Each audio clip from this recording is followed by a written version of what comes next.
Hello everyone, welcome to Pitchlet YouTube channel. So ఈ రోజు మనం మాట్లాడబోయే కంటెంట్ అయితే ఒక మూవీ కాదు, ఒక అద్భుతం గురించి. సో ఆ అద్భుతం పేరు వచ్చి సత్యం సుందరం. సో మనందరికి తెలిసినట్టుగా రీసెంట్ గా రిలీజ్ అయిన సినిమా సత్యం సుందరం.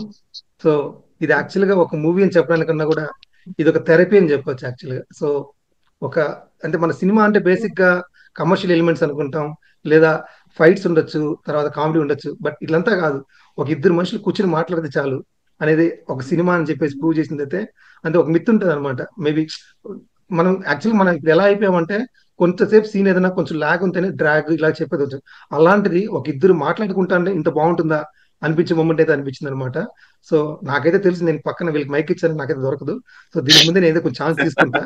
సో ఈ సినిమా బేసిక్ గా ఈ సినిమా గురించి మాట్లాడాలంటే, యాక్చువల్గా మనం అంటా ఉంటాం నిజమైన సినిమాకి అర్థం ఏంటంటే అది ఎన్ని కోట్లు వసూలు చేసింది అనేసి కాదనమాట, ఎంతమంది హృదయాలు తాకింది, ఎంతమంది కదిలించింది అనేసి. సో ఆ లిస్ట్ లో అయితే ఈ సినిమా టాప్ లో ఉంటది, తోపులో ఉంటది అనమాట.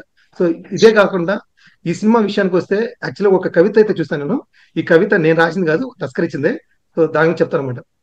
ఈ సినిమా ఒక భావోద్వేగం.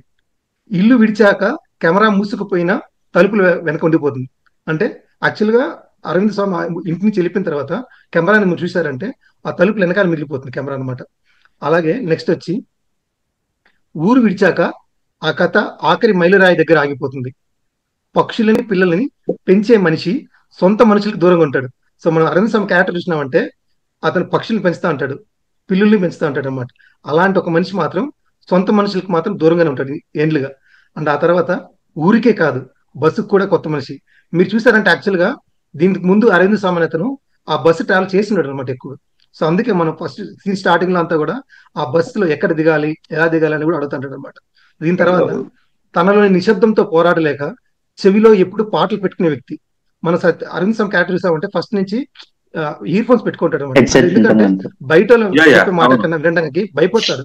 అంటే తనలో ఉన్న నిశ్శబ్దాన్ని పోరాటం కోసం ఎప్పుడు ఏదో పాటలు వింటా పెట్టుకుంటాడు అనమాట. హంగులు అలవాటై ప్రాణం స్వచ్ఛమైన ప్రేమను చూపిస్తే తట్టుకోలేని వ్యక్తి. బేసిక్ గా ఇప్పుడు ఉండే వాళ్ళకంతా హంగులు ఎక్కువ అలవాటు అయిపోయింది. అలాంటి అతను ఈ స్వచ్ఛమైన ప్రేమ అనేది భయపడి పారిపోతాడు అనమాట, ఆ థీమ్. సో అది. దీని తర్వాత సొంత ఇంటి గేటు కూడా దాటలేక ఉడుకుమోటుతనంతో కొత్త ఇల్లు కొనుక్కుందామని భార్యతో చెప్పే వ్యక్తి. బేసిక్ గా తన పాత ఇల్లుకి వెళ్ళి రిలీజ్ చేద్దామంటే కూడా ఆ ఇల్లు గేటు కూడా దాటలేడు. అండ్ మోర్ ఓవర్ ఇప్పుడు తన ఉన్న రెంట్ ఇల్లు తిరిగి ఎక్కడ తన ఖాళీ చేయమంటే ఆ సిచ్యువేషన్ వస్తుందని చెప్పేసి ఆ ఇల్లు కొందామని డిసైడ్ అవుతాడు అనమాట. తను విడిచేసిన వస్తువు ఒక కుటుంబ జీవనానికి ప్రాణం పోసి తనకి తిరిగి జీవితాన్ని పరిచయం చేస్తే కదిలిపిన వ్యక్తి. అతనికి ఏమీ పనికిరానకుండా సైకిల్ ఇచ్చేసిన తర్వాత అది ఒక వ్యక్తి జీవితాన్ని, ఒక ఫ్యామిలీని మార్చిందంటే విన్న తర్వాత, ఆ స్టోరీ విన్న తర్వాత కదిలిచిపోయినాడు అనమాట. నీలాంటి మనిషి వేరొకరిని ద్వేషిస్తే వాళ్ళ పిల్లలకు మంచిది కాదు, క్షమించే బావా అంటే ఆ మంచి ఆ కోరికను కాదనలేని వ్యక్తి. బేసిక్ గా అతనికి పగ ఏండ్ల పగ. అలాంటి పగని కూడా తనతో ఒక నైట్ ట్రావెల్ చేసిన ఒక బంధువు అయితే ఉంది, వాళ్ళ బామ్మడిది అయితే ఉంది. కార్తీ అన్నట్టుగా, బావా నీలాంటి మంచి మనిషి ద్వేషం పెట్టుకోకూడదు, నీలాంటి మంచి ద్వేషం పెట్టుకుంటే అవతల మనిషికి చెడు. సార్ మీరంటే చెడు కోరుకోకూడదు అన్నప్పుడు ఒకే మాట లిటరల్ గా క్షమించే బావా అంటే ఒక 2 seconds ఆలోచించి క్షమించేసా అంటాడు. సో అంత ఈజీగా తీసుకున్నాడు. అండ్ తన ఖరీదైన చెప్పులు మారిపోయి గట్టి చెప్పులు వేసుకుంటే నడలేక ఇబ్బంది పడితే వదిలేద్దాం అనుకుని మళ్ళీ తీసుకుని గుండెకు దగ్గరగా పెట్టుకుని పరిగెత్తిన వ్యక్తి. బహుశా అతని దృష్టిలో బంధం అంటే అదేమో. సో బేసిక్ గా చెప్పులు మారిపోయి వచ్చేస్తుంది, స్టిల్ తను వేసుకుని కొంచెం దూరం ట్రావెల్ చేస్తాడు. కానీ ఆ హార్డ్ చెప్పులు అంటే, మీకు ఎందుకంటే హార్డ్ చెప్పులు అంటే ఒక సీన్ లో కార్తీ అంటాడు మీ చెప్పులు భలే పుష్పుష్పతంగా ఉన్నాయని. అంటే బేసిక్ గా అరవింద్ స్వామి వేసుకున్న చెప్పులు చాలా సాఫ్ట్ చెప్పులు, కార్తీ వేసుకున్న చెప్పులు హార్డ్ చెప్పులు. ఇతనికి సాఫ్ట్ చెప్పులు అలవాటు అయిన వాళ్ళకి హార్డ్ చెప్పులు అనేది కష్టంగానే ఉంటుంది.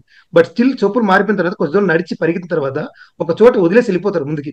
వెళ్ళిపోయిన తర్వాత మళ్ళీ వెనక్కి వచ్చి ఆ చెప్పుల్ని వేసుకోకుండా చేతిలో పెట్టుకుని గుండెలో దాచుకుంటాడు అనమాట. సో బంధాన్ని కూడా అలాగా రెస్పెక్ట్ ఇచ్చేస్తాను అనమాట. కోయిల మూసేసి టెంపుల్ అనేది యాక్చువల్గా మన స్టోరీలో చూసామంటే, స్టార్టింగ్ అప్పుడు టెంపుల్ మూస్తారు అనమాట. వాళ్ళు ఇంటి నుంచి బయట వస్తాడు, టెంపుల్ మూసే టైం పడుస్తాడు. అండ్ స్టోరీ ముగిచేటప్పుడు తలుపులు తెరిస్తూ కట్ట ముగుస్తుంది. అంటే రిటర్న్ వచ్చినప్పుడు లాస్ట్ లో అయితే టెంపుల్ ఓపెన్ అయినప్పుడే సినిమా క్లోజ్ అవుతుంది. ఏది ముగింపు ఏది మొదలు. సో ఇది బేసిక్ గా సత్యం సుందరం మూవీ ఒక గ్లిమ్స్ లో అనమాట. అండ్ ఈ మూవీ నెక్స్ట్ ఇంకా చేయముందు త్రివిక్రమ్ ఒక ఆడియో స్పీచ్ లో అంటాడు అనమాట, మన ప్రపంచం బాగుండాలంటే ఏమి చేయాల్సిన అవసరం లేదు, ఇద్దరు మనుషులు కూర్చుని మాట్లాడితే చాలు, ఈ హంగులు పంగులు ఏం అవసరం లేదు, అనేసి అంటాడు అనమాట. అతను చెప్పిన డైలాగ్ ఏదైతే ఉందో అది నిజం నిరూపించింది అయితే యాక్చువల్గా నాకు కొన్ని సీన్లు ఇప్పటికీ హాంట్ అవుతానే ఉంది సత్యం సుందరం మూవీలో. అందులో కొన్ని సీన్స్, ఒక మెయిన్ సీన్ ఏంటంటే ఆ కార్తీ అంటాడు, నాకు కొత్త బట్టలు అంటే చాలా ఇష్టం బావా, నేను ఎప్పుడు కొత్త బట్టలు ఎవరో ఇచ్చిన బట్టలు వేసుకునేవాడిని, అది తీసుకోవాలన్న పండగలకి అలాగా. అంటే ఒక సైకిల్ ఒక ఫ్యామిలీ జీవితాన్ని మొత్తం మార్చేసింది. అంటే బస్సుకి కూడా బస్ ప్యాక్ పెట్టుకోలేరు. ఇప్పుడు బస్ ఎక్కితే ఒక 1 రూపీనో 2 రూపీస్ ఇవ్వాలి, ఆ డబ్బులు కూడా పెట్టుకోలేని పరిస్థితి ఉంటే ఆ సైకిల్లో ఎంత దూరమైనా ట్రావెల్ చేయాలి. ఆ సైకిల్ వల్ల వాళ్ళ జీవితమే మారిపోయింది. ఆ ఒక లైన్ కూడా ఉంది, ఇప్పుడు జీవనం చెప్పిన ఆ పోయిటరీలో ఆ లైన్ కూడా ఉంది. అంటే ఎన్ని కష్టాలు ఉంటాయంటే, డబ్బులు లేకపోతే అన్ని కష్టాలు కార్తీ జీవితంలో ఉంటాయి. మన అరవింద్ సైకిల్ విషయానికి వస్తే ఒక లైన్ ఉందన్నమాట, someone's trash is someone treasure. Basic గా అది someone trash, but it will be someone treasure. Treasure అదే, అది నాకు అంటే అది చాలా కనెక్ట్ అయిన పాయింట్స్ అవి. రెండోది వచ్చేసి మన అరవింద్ స్వామికి మోస్ట్ కనెక్టెడ్ థింగ్స్ ఏంటంటే వాళ్ళ ఊరు, ఇల్లు. వాళ్ళ తాత అంటే చాలా ఇష్టము. సో ఆ ఇల్లుని వదిలి వెళ్ళలేడు. ఆ ఇల్లుని లాక్కున్న వాళ్ళ మీద ఆ కోపం ఉంటది. ఆ కోపాన్ని అట్లనే క్యారీ ఫార్వర్డ్ చేస్తా ఉంటాడు. మనుషులంటే ఇష్టం ఉండదు కదా, ఇష్టం లేని ఎవరు ఇష్టం ఉండదు అరవింద్ స్వామి క్యారెక్టర్ కి. బట్ కానీ కార్తీ అంటే అంత నచ్చి మనం ఎలా అసలు ఇంట్లో నుంచి బయట వచ్చిన తర్వాత ఎన్నిసార్లు ఆగుతాడు వెళ్తాడు.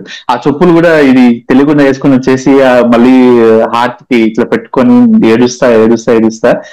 అది నాకు ఇంకా బాగా నచ్చిన సీన్ ఏంటంటే, వాళ్ళిద్దరూ అరవింద్ స్వామి వాళ్ళ నాన్నను వాళ్ళ మామయ్య మాట్లాడుకుంటారు. మనం ఇంకెన్నాళ్ళు బతుకుతాం బావ, మహా అయితే ఇంకొన్నాళ్ళు బతుకుతామేమో, మనం ఒకరినొకరు చూసుకోకుండా మాట్లాడుకోకుండా అంటే ఎలాగా, ఇప్పుడన్నా మాట్లాడుకుందాము అని అన్నప్పుడు అటు సైడ్ ఫోన్ మాట్లాడినంత సేపు బాగా మాట్లాడతాడు ఆయన, అరవింద్ స్వామి వాళ్ళ నాన్న క్యారెక్టర్.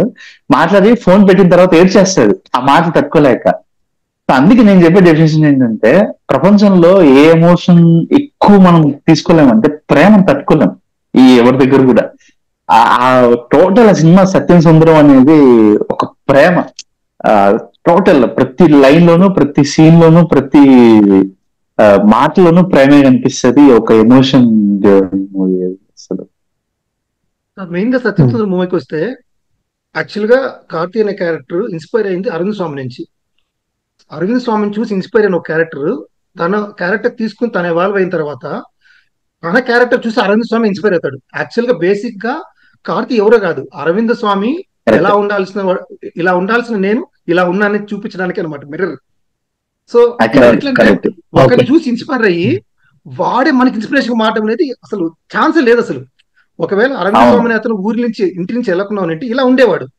అతను మిస్ అయింది ఇతను చేశాడు అనమాట. ఎందుకంటే మీరు ఒక సెకండ్ హాఫ్ ఒక సీన్ చూస్తే సేమ్ సిచ్యువేషన్ వస్తుంది వాళ్ళ వైఫ్ కి. కార్తీ వాళ్ళ వైఫ్ కూడా వాళ్ళ ఆస్తి తగాదాల్లో ఆ ఇల్లు వదిలేసిన సిచ్యువేషన్ వస్తుంది. But Karthi will take a step. Karthi step తీసుకుని ఆ ఇల్లు తనే కొనేస్తాడు. వాళ్ళకంతా పంచే పని వద్దు, నాకు ఇంట్లో మెమరీస్ ఉంది, ఇల్లు నేను తీసుకుని నేనే పెట్టుకుంటాను పెట్టిన అనమాట.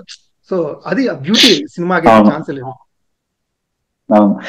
అదే అంటే ఇప్పుడు మనము చిన్నప్పుడు ఎవరినో ఒకరిని కొంచెం ఇన్స్పిరేషన్ తీసుకుంటాం, మన కజిన్ బ్రదర్స్ లో కానీ లేకపోతే చుట్టుపక్కల ఉన్న వాళ్ళలో ఎవరో ఒకరిని, మనకన్నా చాలా పెద్దోళ్ళు అంటే నేను ఇలా ఉండాలని అనుకుంటాం.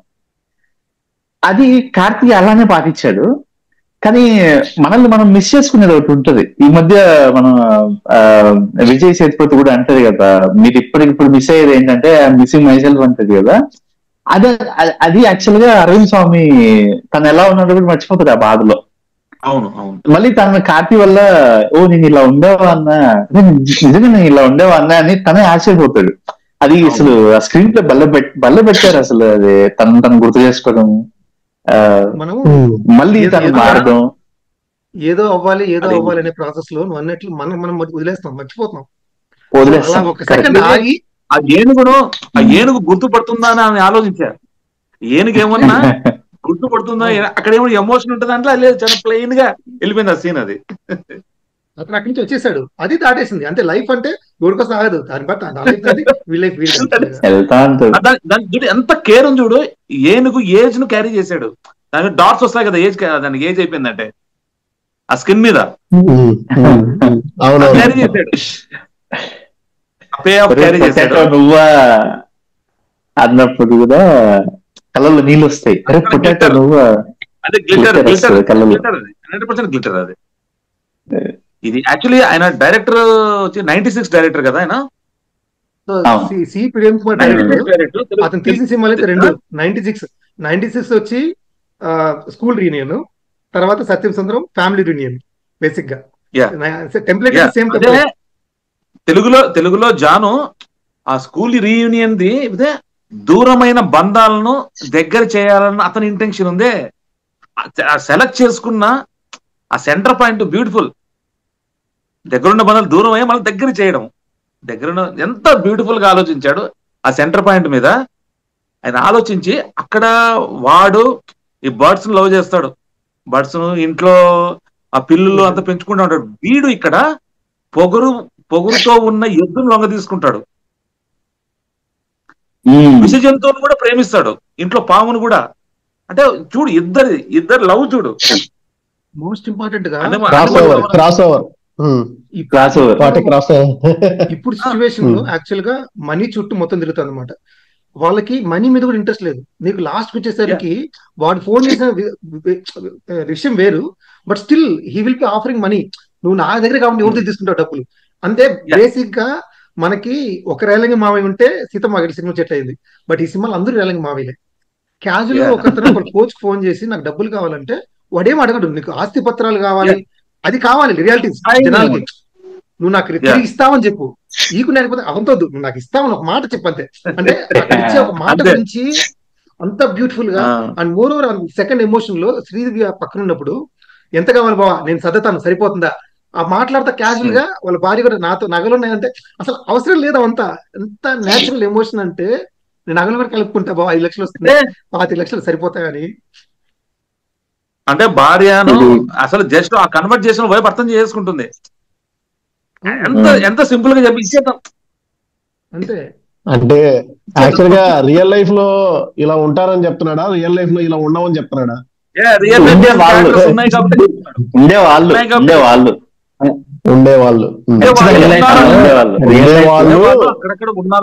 వాళ్ళు ఇలా ఉండండి అని చెప్తున్నాడు. పులుల్లో తయారు చేసినప్పుడు మనం ఎవరైనా చూసి అంత ఇన్స్పైర్ అయ్యి మన కోసం ఇప్పుడు వాళ్ళ వల్లే మన లైఫ్ కంప్లీట్ గా చేంజ్ అయిపోయింది అన్నప్పుడు అలాంటివి చేయడానికి కూడా మనం కూడా రెడీగా ఉంటాం. అలాంటి వాళ్ళ కోసం చేయడానికి మనం రెడీగా ఉంటాం. అదొకటి. అరవింద్ స్వామి చెన్నై ఉన్నారు. అరవింద్ స్వామి చెన్నైలో ఒక ఇంట్లో ఉంటాడు కదా పక్షులు పెంచుకుంటా, అది వచ్చి రియల్ లొకేషన్ చెన్నై.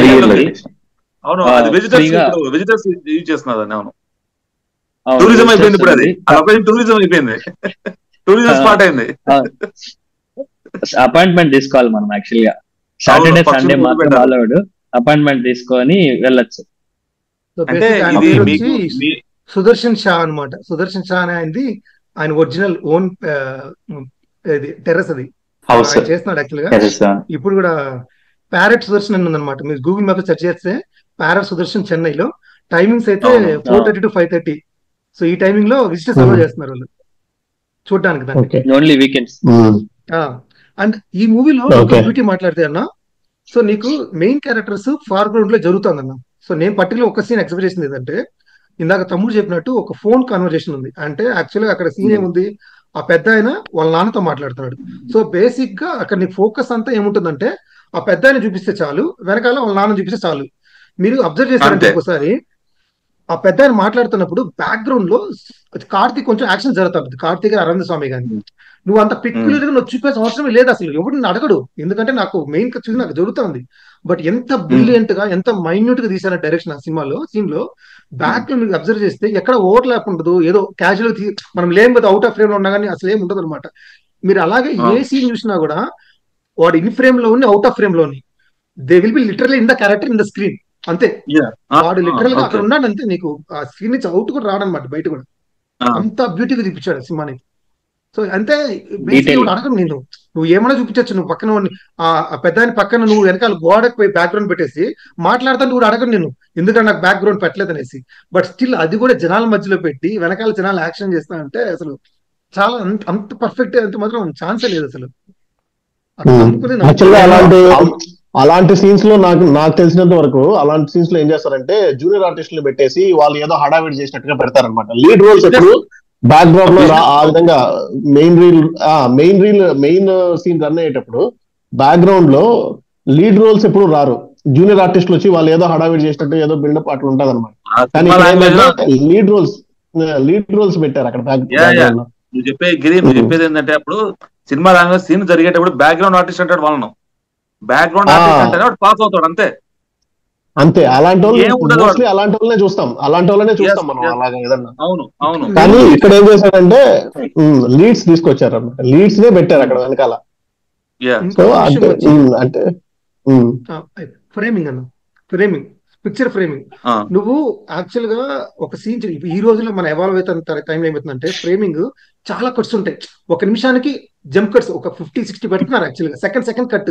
సో అలా అలవాటైపోయింది. దాంట్లో కూడా స్టాండర్డ్ ఫ్రేమ్. ఒక సీన్ చెప్తాను, లాడ్జ్ ఎతికే సీన్. వాళ్ళు ఎక్సెల్ లో వస్తాడు, మధ్యలో నిలుస్తాడు. నువ్వు యాక్చువల్ గా ఆ సీన్ ఎలానో చూపించవచ్చు. అరవింద్ స్వామి మెట్లెక్క నువ్వు తిప్పొచ్చు, ఇంకొక మెట్లెక్క తిప్పొచ్చు, ఏముండదు. Standard screen. కార్తీ ఉంటాడు ఫ్రేమ్ లో, ఇతను వెళ్తాడు మళ్ళీ వస్తాడు, ఇతను వెళ్తాడు మళ్ళీ వస్తాడు. ఎంత లాయల్ గా అంటే నువ్వు ఎంత గ్రౌండెడ్ నమ్ముకుంటే అలా చూస్తావు అసలు. అంటే నేను జనాలు ఒప్పించగలుగుతాను, నేను జనాలు కన్విన్స్ చేయగలుగుతాను అన్నట్లుగా నీకు ఎక్కువ స్క్రీన్ ఉంటుంది. అంటే ఇదే సేమ్ మూమెంట్ కూడా 96 మూవీలో కూడా ఉంటుంది. నీకు ఎక్కువ స్క్రీన్ చూస్తే అట్లా జంప్ ఉండదు. మెయిన్ ఏమైపోతుందంటే ఇప్పుడు ఈ జంప్ కట్స్ వల్ల మనకి ఆ టెంపో గానీ ఇది మిస్ అయిపోతుంది అనమాట. ఆ పట్టుకోదు, అరే ఏం చూస్తున్నాను అనిపిస్తుంది. బట్ స్టిల్ ఏం చేశారంటే హ్యాంగ్ చేశాడు అనమాట, అట్లా పట్టుకునేసి. సో అదైతే నాకు కరెక్ట్. అంటే ఎక్కడి నుంచి అతను ఒప్పించడం కానీ, అతని ఇంటికి పిలుచుకోపోవడం కానీ. అండ్ మెయిన్ గా ఒక సీన్ అయితే అతని ఇంటికి వెళ్ళిన తర్వాత అతని ఐడెంటిటీ నాకు తెలియాలన్నమాట. సో దానికోసం అతను వెతకడం అనేది నీకు ఒక ఫోటో ఉంటది, ఒక బంచ్ ఆఫ్ పీపుల్, చిన్న పిల్లకాయలు ఉంటారు, స్కూల్ ఫోటో అంటే. అవును. అండ్ ఆ తర్వాత కూడా అంటే నాకు ఫస్ట్ లో అర్థం అవ్వలేదు అసలు ఎందుకు వెళ్ళిపోవాల్సిన రీజన్ ఏముంది. స్ట్రాంగ్ రీజన్ అంటే మనం ఆలోచిస్తే కూడా ఇప్పుడు మనం టక్కని ఎవరైనా మాట్లాడితే బయట బంధువులు చూస్తే ఏమా బాగున్నావు అంటే బాగున్నా అనేస్తాం. బట్ లిటరల్ గా టక్కని ఎవరిని అడిగితే ఎవరంటే మనకు తెలియదు. అంటే టక్కన అడగలేదు. బేసిక్ అదే. ఎప్పుడో చిన్నప్పుడు అండ్ భావనతో మాట్లాడేటప్పుడు కూడా అదే అన్న నీకు తెలుసా అన్న ఎవరి పేరు పెట్టాలనుకుంటున్నారు, తెలుసమ్మా అంటే ఫోన్ చూసుకుంటా ఉంటాడు, నాకు తెలుసమ్మా ఇట్లా అసలు అరవింద్ స్వామి అది ఏమన్నా చేశాడన్న అసలు అరవింద్ స్వామి. ఇక్కడికి వస్తే యాక్చువల్లీ అరవింద్ స్వామి ఫస్ట్ మూవీ దళపతి అనుకుంటాను, మణిరత్నం గారిది. 92 91 రిలీజ్ అయింది. ఆ తర్వాత అరవింద్ స్వామి బొంబాయి చేశాడు, అంటే మంచి పెద్ద సినిమాలు బొంబాయి చేశాడు. బొంబాయి కన్నా ముందు ఒకటి నగ్మాతో ఒక సినిమా చేశాడు. ఎన్ని సినిమాలు చూసినా అరవింద్ స్వామిలో కేవలం రోజా చేశాడు. కేవలం స్మైల్ కనపడుతుంది, ఫ్రేమ్. అందగాడు ఒక స్మైల్ అంతే, అంతమించి వేరియేషన్స్ లేవు అరవింద్ స్వామిలో. అంటే మనవలను ఆడియన్స్ ను మెప్పించి వేరియేషన్స్ ఇవ్వలేకపోయాడు అరవింద్ స్వామి. 20+ లో హీరో అయ్యాడు, 50+ లో ఆర్టిస్ట్ అయ్యాడు. ఈ సీన్ తో నువ్వు చెప్పావు చూడు, ఆ సీన్ తో ఆర్టిస్ట్ అయ్యాడు అరవింద్ స్వామి. రెండు ఎమోషన్స్ షేర్ చేస్తూ. యాక్చువల్లీ నేను ఈ మూవీ చూసేటప్పటి నుంచి ఓకే ఇది ఎమోషనల్ అందరు చెప్తా ఉన్నారు. ఇది నేను యాక్చువల్లీ థియేటర్ వాచ్ చేయాల, ఓటీటీలో వచ్చి అందరూ ఇది ఒక మంచి ఎమోషనల్ మూవీ అని చెప్తే నాకు మూవీ స్టార్ట్ చేసినప్పటి నుంచి ఓకే ఇందులో చాలా అంటే ఎమోషనల్ డెప్త్ చాలా ఉండబోతుంది. అరవింద్ స్వామి దీన్ని ఎలా చేస్తాడనే దాని మీదనే నాకు రన్ అవుతా ఉంది. ఓకే ఏడుపు సీన్ వస్తుంది, అరవింద్ స్వామి ఎలా చేస్తాడు చూడాలి. అంటే అరవింద్ స్వామిది ఏడ్చే సీన్ ఎప్పుడు చూడాలి మనం, ఈ విధంగా కళ్ళల్లోంచి నీళ్లు పెట్టుకొని ఆ సీన్ చూడాలి అనేసి. ముంబైలో ఉన్నాడు, ఏడ్చాడు, మెప్పించలేకపోయాడు. లిటరల్ గా అరవింద్ స్వామి ఏడ్చే సీన్ చూడాలనేసి అనుకున్నా. ఎలా చేస్తాడు ఇక్కడ ఈ పెర్ఫార్మెన్స్ లో, ఇక్కడ ఆ పర్టికులర్ సీన్ లో ఎలా చేస్తాడు అని చెప్పేసి లిటరల్ గా వెయిట్ చేసినాను. కానీ చాలా వరకు చాలా జస్టిఫై చేసినాడు ఆ సీన్ ని. నాకు ఎక్కువ నచ్చింది ఏంటంటే కార్తీ రాత్రి వచ్చి పడుకున్న తర్వాత మమ్మల్ని వచ్చి ఆశీర్వదించు అని చెప్తే దానికి పడే ఒక టెన్షన్ ఉంటది. ఇంకేం చేస్తాడు అట్లా చేయదు, ఇంకేం చేయాలో తెలియకుండా వెళ్ళిపోతాడు. వెళ్ళిపోతాడు మేబీ ఇక. అది నాకు చాలా బాగా నచ్చింది. కార్తీ ఆ డైలాగ్ చెప్పకపోయింటే వెళ్ళిపోయాడు కాదేమో. వెళ్ళిపోయాడు కాదు. కాదేమో అవును మార్నింగ్ వెళ్ళి అవును ఆ, ఆ అవును. Dialogue lead. వెళ్ళిపోయాడు కాదు. అంటే వాడు గిల్ట్ ఫీల్ అయ్యాడు. ఇంకొక ఇంపార్టెంట్ ఏంటంటే వాడు చాలా ఫీల్ అవును. అయ్యాడు. వాళ్ళు ఎవరో నా పేరు పెట్టుకోవాలనుకుంటున్నారు, ఫీల్ అయిపోయాడు. పేరుని ఆశీర్వదించమంటాడు. దానికి ఇంకొకటి ఏంటంటే ఆ క్యారెక్టర్ కార్తీ చేశాడు కాబట్టి సినిమా అలా ఉంది అని నా ఫీలింగ్. కార్తీ కాకుండా ఇంకెవరు చేసినా సినిమా బాగుంది అంతేగాని ఇంత బాగుండేది కాదని నా ఫీలింగ్. స్పెషల్లీ కార్తీ చేశాడు కాబట్టి. కథ గొప్ప, ముందు స్క్రిప్ట్ చాలా గొప్పది ఈ సినిమాకి. స్టార్టింగ్ లో అరవింద్ స్వామి ఎంటర్ అయిన తర్వాత ఆ లవ్ చూపించాడు అన్న. యాక్చువల్ గా ఇది అందరికి జరుగుతుంది, రిలేటివ్స్ లో పెళ్లి చేసుకోవాలనుకుని మిస్ అయిన తర్వాత మనం ఎంతసేపు మెయిన్ లీడ్ అన్నాం. బట్ ఈ సినిమాలో ప్రతి చిన్న క్యారెక్టర్ ఎంత బాగా యాక్ట్ చేసిందంటే, మీరు అరవింద్ స్వామి స్క్రీన్ లో కనిపించినప్పుడు వాళ్ళ మరదలైతే ఉంది కదా, కనిపించే స్పార్క్ కానీ ఆ అమ్మాయి రిసీవ్ చేసుకునే సిచ్యువేషన్ కానీ ఎంత బాగుంటుంది అంటే, మాట్లాడుతుంది ఎలా ఉన్నాము అంటే ఉన్నా అంతే, ఆ ఉన్నానా అర్థమైపోతుంది సంతోషంగా లేదనేసి. సో ఆ తర్వాత ఆ కన్వర్షన్ అయిన తర్వాత ఒక చిన్న టచ్ అంతే, అంత టచ్ చేసి వెళ్ళిపోవడం నీకు లిటరల్ గా హోల్డ్ చేసిందన్నమాట. అండ్ ఇట్లా వచ్చాం కాబట్టి నెక్స్ట్ నేను చాలా అంటే చూస్తూ వచ్చానన్న. ఒక నిమిషం ఒక సీన్ ఏడిపించగలుగుతా అంటే వాడు నీకు అక్కడ సీన్ ఏం లేదన్న. లిటరల్ ఒక అన్న చెల్లికి ఆభరణాలు వేస్తున్నాడు, ఆ అమ్మాయి పడే ఆవేదన. ఐ మీన్ కార్తీ అంటాడు మిగతా వాళ్ళు చాలా మంది వెయిట్ చేస్తారంటే నాకు ఎవరు ఇంపార్టెంట్ కాదు, నా అన్న వచ్చాడు, మా అన్న ఇచ్చిన గిఫ్ట్ ఒక్కొక్కటి చేస్తా ఉంటే లిటరల్ గా ఆ కాలు పట్టి లేస్తా అనే మూమెంట్ లో అందరి కళ్ళలో డ్రాప్ వస్తుంది. నాకు ఫస్ట్ లో పట్టి ఎత్తాడు అనమాట. పట్టి ఎత్తినప్పుడు అమ్మాయి అంటది ఇప్పుడు కాదు మళ్ళీ అంటుంది, నీకు బీజింగ్ కూడా పెద్దగా ఏం బ్యాండ్ కింద ఏమి ఉండదు అనమాట. నీకు లిటరల్ గా మనమే అరవింద్ స్వామి ఇవ్వడం. నాకు ఒక చెల్లి ఒక అక్క ఉంటే నేను ఇలా వేస్తాను అనేసి అరవింద్ స్వామి కంట్లోకి వచ్చే అరవింద్ స్వామికి కంట్లోకి వచ్చే కన్నీళ్లు ప్యారలల్ గా మనకు కూడా వచ్చేస్తాయి. అసలు మంచి మూమెంట్ అదైతే చాలా బాగా ఎగ్జిక్యూట్ చేశాడు ఆ సీన్ అక్కడ మాత్రం ఆ గిఫ్ట్. అండ్ ఇంకా లాస్ట్ సీన్ లో ఉంటది అనమాట, ఆ గుడి దగ్గర ఉంటుంది పూల్. బేసిక్ సినిమా అందరూ మంచోళ్ళు అబ్బా, ఒకరు చెడ్డోని చెప్పడానికి కాదు, వంట మనిషి అయితే ఏముంది, ఏమైతే ఉంది ఆ బిల్డింగ్ ని కొనుక్కున్నాడు పాపం అతను మంచోడు కదా, బిల్డింగ్ ని కొనుక్కున్నాడు అంటే కొనడం కాదు ఆస్తి తగదు. ఇప్పుడు మంచోడే అప్పుడు చెడ్డోడు.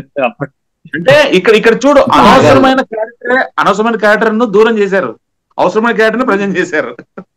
నాకు అనిపించింది యాక్చువల్ గా ఏమిచ్చిందంటే, ఈ రెండు క్యారెక్టర్ మాట్లాడే బదులు వీడి బ్యాక్ స్టోరీ చెప్పొచ్చు, కార్తీ బ్యాక్ స్టోరీ చెప్పొచ్చు, అవసరం లేదు. ఇంకెవరి డైరెక్టర్ ఏం చేసింటాడు, ఇంతసేపు మాట బోర్ కొడుతున్నట్టు లాగ్ అవుతుంది అనేసి అరవింద్ స్వామి బ్యాక్ స్టోరీ చూపించినట్టు ఆడికి టౌన్ లో ఇలా పెరిగినాడు, కార్తీ ఉన్నాడు,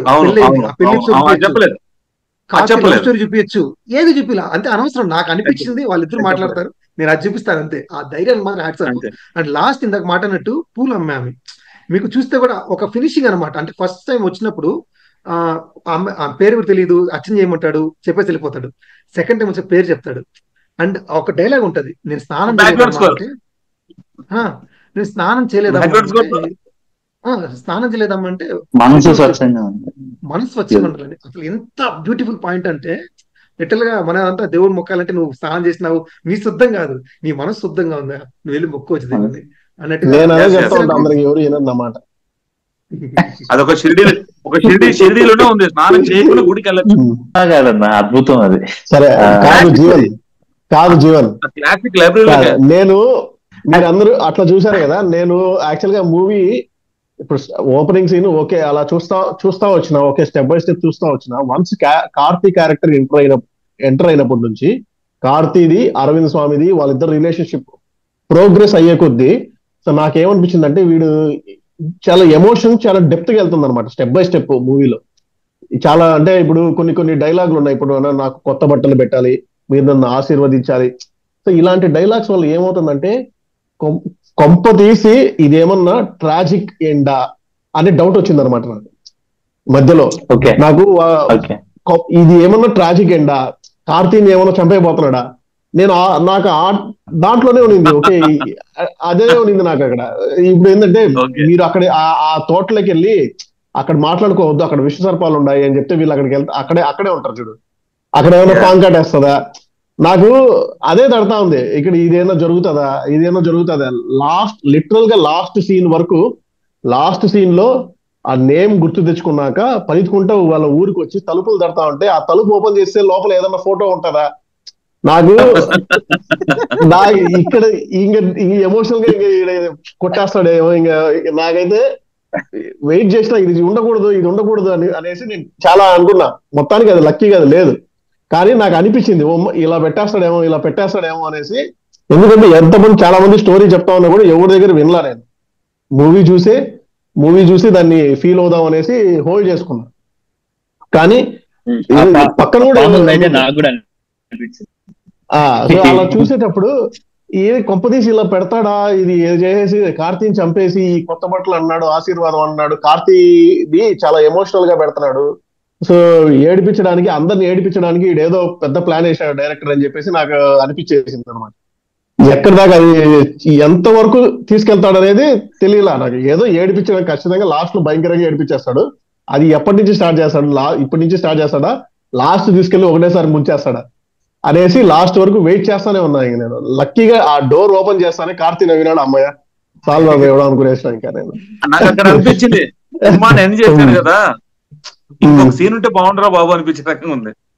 అంతే చేశారన్న వాళ్ళు వచ్చేసి హక్ చేసుకుంటాడు, అది డిలీట్ చేశాడు ఆ సీన్. నా పాయింట్ ఆఫ్ వ్యూ నుంచి ఎవరైనా ఆలోచించారా అట్లా? నేను ఆలోచించినట్టు నేను కూడా పాముది ఆలోచించాను. కాకపోతే కార్తీ వాళ్ళం కాదు, వాళ్ళు బయట వెళ్ళినప్పుడు వాళ్ళ వైఫ్ ని ఏమైనా చేస్తాడేమో అన్నట్టు అలాంటి థాట్ నాకు కూడా. అట్లా లేదు, అట్లా కాదు. కానీ నేను ఆలోచించింది కూడా కార్తీ యాక్చువల్ గా అంటే ఆ ఇల్లు పోయింటది కదా, వాళ్ళ ఫ్యామిలీకి సంబంధించిన ఎవరన్నా కార్తీ రివేంజ్ ఏమన్నా ఉంటుందా మధ్యలో. అండ్ లాస్ట్ లో కూడా తలుపు తీసేటప్పుడు కార్తీ చనిపోయి ఉంటుంది. నేను అనేసాను మా పక్కన కూర్చొని, మా వైఫ్ బావర్తి కూర్చొని చూస్తున్నప్పుడు కూడా చనిపోయి ఉంటుందా కార్తీ, ఫోటో ఏమైనా చూపిస్తారా అనేసి అది కూడా నోట్లో వచ్చింది. తమిళ సినిమాలో అనుకున్నా నేను యాక్చువల్ గా, లక్కీగా అదేం జరగల. సో అది గైస్, మనమైతే ఈ సినిమా వీడియో వదిలేస్తే మారుతూ ఉంటారు. సో మేమైతే ఇక్కడికి ఫుల్ స్టాప్ పెడుతున్నాము. సో సత్యం సుందరం గురించి డిస్కషన్ ఇది. సో మీకు కనుక మా డిస్కషన్ నచ్చినట్లయితే please subscribers and please supporters. Thanks for watching. Keep watching. Thank you very much guys.